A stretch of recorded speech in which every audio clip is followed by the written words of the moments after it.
আসসালামু আলাইকুম lovely people, আশা করি সবাই ভালো এবং সুস্থ আছেন। গাছ ভালোবাসে না এমন মানুষ হয়তো খুবই কম হবে। আমি তো প্রচুর ভালোবাসি, তাই মাঝে মধ্যে অন্যের গাছ থেকেও গাছ নিয়ে চলে আসি। যেমন আজ আমাদের আবাসিকে প্রতিটা বিল্ডিংয়ের সামনেই প্রচুর পরিমাণে গাছ থাকে, তো সেখান থেকে নিয়ে এসেছি 3টে গাছ। তার মধ্যে 2টো পানিতে রেখেছিলাম আর একটি মাটিতে রেখেছিলাম। এখন দেখলাম 3টার মধ্যেই শিকড় হয়েছে, আর সেখান থেকে কাটিং করে 2টো আমি পানিতে আবার রেখে দিলাম, কারণ এই 2টার মধ্যেই ফুল ছিল।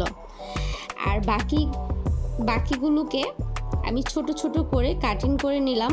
দেন সেটা একটা পাত্রে মাটির মধ্যে সেট করে নিচ্ছি।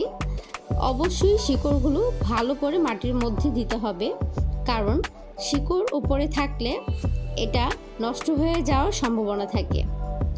শিকড় এবং পানি প্লাস মাটির সাথে ভালো করে সেট করা থাকলে সে গাছ সহজে মারা যায় না এবং খুব দ্রুত গ্রো করে।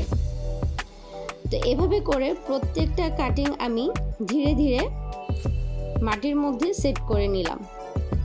তো আস্তে আস্তে আমার সেট করা প্রায় হয়ে এসেছে। সেট করার পরপরই এগুলোর মধ্যে অবশ্যই পানি দিয়ে দিতে হবে, নয়তো গাছ মারা যাওয়ার সম্ভাবনা থাকে। তো আমার সেট করা হয়ে গেছে।